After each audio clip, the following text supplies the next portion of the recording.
নমস্কার সবাইকে, আশা করি সবাই ভালো আছেন। চলে আসলাম নতুন আর একটি ভিডিও। শুধু সাজনা যে সরিষা দিয়ে খেতে হয় এমন না, নিরামিষের সঙ্গেও সাজনাটা অনেক ভালো লাগে।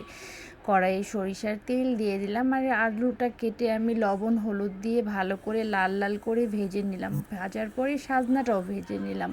শুকনা মরিচ, তেজপাতা, পাঁচফোড়ন সম্বার দিয়ে দিলাম। যখন একটা গন্ধ বের হলো, মিষ্টি কুমড়ো দিয়ে দিলাম।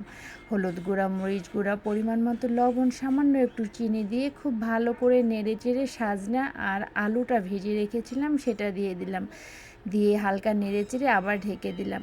কিছুটা বুটের ডাল ভিজিয়ে রেখেছিলাম, হলুদ, মরিচ গুঁড়া, লবণ দিয়ে এটা বেটে নিলাম। সামান্য একটু কালা জিরা দিয়ে খুব ভালো করে মেখে নিলাম। একটু ভালো করে ফেটে নিলে বড়াটা ফোলে ভালো। আর গোল গোল করে বড়াগুলি ভেজে নেব। এদিকে আদা আর জিরাটা একটু পাটায় বেটে ফেলবো।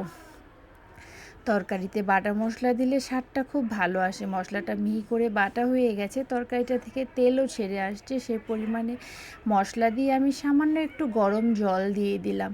দিয়ে হালকা নেড়ে চেড়ে বড়াটা দিয়ে দিব। তরকারিটা মোটামুটি আমার হয়ে এসেছে, খুব সুন্দর একটা গন্ধ বেরোচ্ছে। বড়াটা দিয়ে আমি একটু ঢেকে আবার কিছুটা কাঁচামরিচ দিয়ে দিলাম। নিরামিষ তরকারিতে কাঁচামরিচটার স্বাদ একটা আলাদা। তরকারিটা আমার তৈরি হয়ে গেছে। গরম ভাত দিয়ে, রুটি দিয়ে খেতে খুব ভালো লাগে। আপনারাও চাইলে ট্রাই করতে পারেন। আর যদি ভিডিওটি ভালো লাগে, লাইক, কমেন্ট, শেয়ার করে পাশে থাকবেন।